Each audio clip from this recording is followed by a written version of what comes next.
దేహ భ్రాంతియులేక దేహ భ్రాంతియులేక మోహ చింతన లేక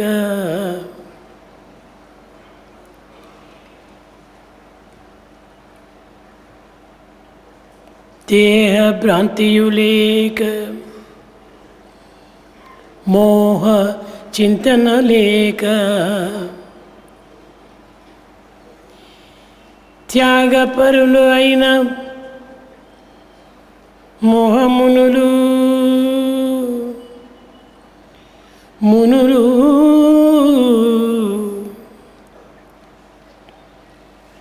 నాడు గురులు నేడు గురులు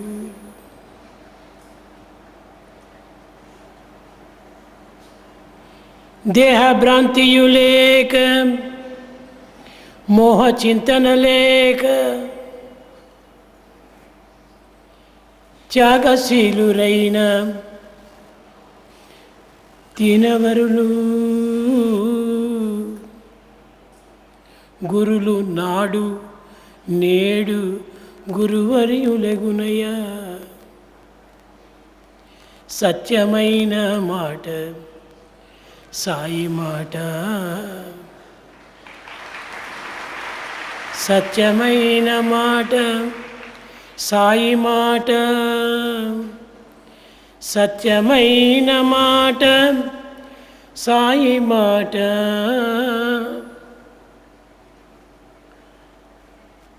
Without body attachment,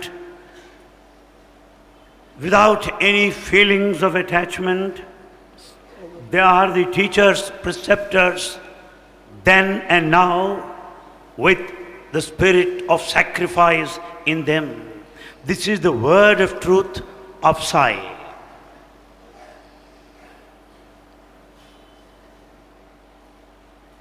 ప్రేమ స్వరూపులారా, Embodiments of love.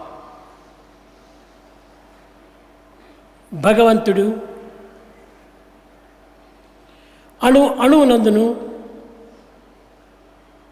కణ కణమునందు కూడాను లీనమై వ్యాపించి ప్రకాశించి ప్రబోధించి ప్రదర్శింపజేయుచున్నాడు. God is present in every atom and in every cell.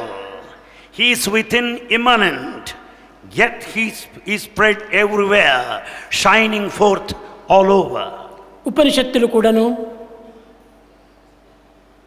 భగవంతుడు సర్వత్రా వ్యాపించినటువంటి వాడని, సర్వత్రా చలించినటువంటి వాడని, సర్వత్రా కనిపించువాడని కూడాను ప్రబోధిస్తూ వచ్చాయి. Upanishads also declared long back the all-pervasiveness of the divinity and the divinity that is responsible for all the motility in this world, in this universe. అట్టి మహర్షుల యొక్క వాక్యములను ఈనాడు మానవుడు గుర్తించుటకు తగిన ప్రయత్నం చేయటం లేదు. The modern man is not making an attempt to understand and experience the teachings of Upanishads and also of those sages and seers. కణకణమునందు కూడాను సంచరించేటువంటి పరమాత్మ తత్వాన్ని ఉపనిషత్తులు ఇంత సులభంగా బోధిస్తుండగా, కానీ ఈనాటి మానవుడు అట్టి కణములోని కణమును ఎందుకు గుర్తించడానికి ప్రయత్నించడం లేదు? ఒక పెద్ద ఆశ్చర్యంగా ఉన్నది. It is a matter of mystery why man is not able to visualize God who is present in every cell as declared by Upanishads in a very simple, subtle way. ఈనాడు ప్రారంభమైపోయింది ఉపనిషత్ సారము. The essence of Upanishad started today. నిజంగా ఉపనిషత్ సారం అనేటువంటిది ఇట్టిది అట్టిదని ఎవరు గుర్తించడానికి వీలు కాదు. It's not possible for anybody to know the essence of ఈ Upanishad. ఉపనిషత్ సారాన్ని వినటం కూడా గొప్ప అదృష్టమే. It's your fortune to listen to the essence of Prema Upanishad. స్వరూపులారా, Embodiments of love. మీకు తెలియదు. You don't know. ఆ యజ్ఞం లోపల ఆ బ్రాహ్మణులంతా ఉచ్చరిస్తుండేటువంటి మంత్రములు చూస్తే ఆ మంత్రం యొక్క ప్రభావం ఇట్టిది అట్టిది అని ఎవరు గుర్తించుకోలేరు. Nobody can know the greatness and the mystery of mantras chanted by priests there. మన ప్రశాంతి నిలయంలో ఉచ్చరించేటువంటి భక్తులు అనగా బ్రాహ్మణులు చాలా పవిత్రమైనటువంటి హృదయులు. The sacred priests have assembled here. ఒక చిన్న ఉదాహరణగా మీకు చెప్తున్నాను. A small example. అందరూ భోజనానికని 12 గంటలకు వచ్చారు. All priests assemble here at 12 o'clock for lunch.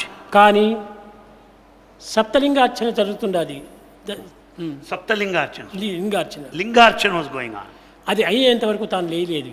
And a person didn't get up. Mahabhagavatam చదువుతున్నాడు. He was going through ఆయన Mahabharata. కూడా అందరూ వచ్చినా కానీ తాను రాలేదు. All have assembled, but this man has not come వేద yet. పారాయణ చేసేటువంటి వారు ఉన్నారు అక్కడ.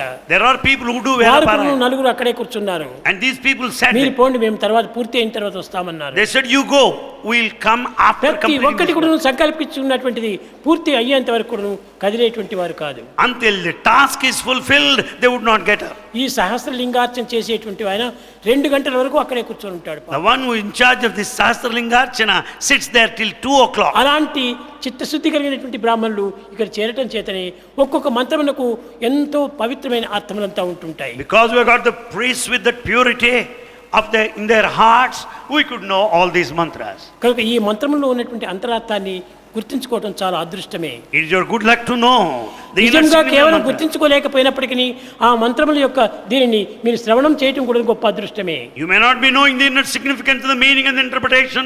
It is enough if you listen కనుక to నేను them. చెప్పాను 8 విధమైనటువంటి యొక్క దీంట్లో మంత్రం శ్రవణం అన్నారు. So one has to listen to mantra. శ్రవణం నుంచి అదే దాటిపోతుంది ఈ వ్యక్తి లీనం వరకు. And this listening will take you to the final step of marja. Listening, కీర్తనం, singing, విష్ణు స్మరణం, chanting, పాదసేవనం, service, వందనం, salutation, అర్చనం, worship, దాస్యం, servitude, స్నేహం, friendship, ఆత్మనివేదనం. self-surrender. ఆ స్నేహం చేసినప్పటికీ ఆత్మనివేదనం వస్తుంది. When once that friendship స్నేహితుడు closeness, కానంత వరకు కూడాను ఆత్మనివేదన చేయడానికి వీలు కాదు. the surrender is not possible until you develop closeness friendship. కనుక నేను స్నేహత్వం వరకు కూడాను మనం సాధన చేయాలి. So with this friendship closeness, one has to proceed in శ్రవణంలో spiritual. ప్రారంభించాలి. We have to begin with listening. ఆ దివ్యమైనటువంటి శ్రవణం చేతనే భావం వచ్చేస్తుంది. By listening to that, you'll have divine thoughts. కనుక So, మనం ఇక్కడ చేసేటువంటి అంతా కూడాను ప్రతి వ్రతం అందు కూడాను పవిత్రమైనటువంటి యొక్క భావములు కలిగే ఉంటున్నాయి. in all these sacred rituals, there are sacred thoughts behind.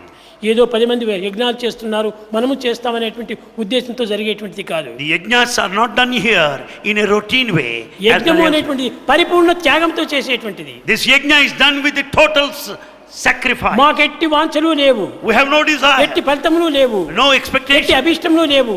nothing whatsoever. కేవలం లోక కళ్యాణం కోసమే, It is for the welfare of the humanity. సర్వుల యొక్క ఆనంద క్షేమముల కోసమని, And everybody should be సర్వులు happy. పరిపూర్ణ హృదయులు కావాలని, Everybody should be total.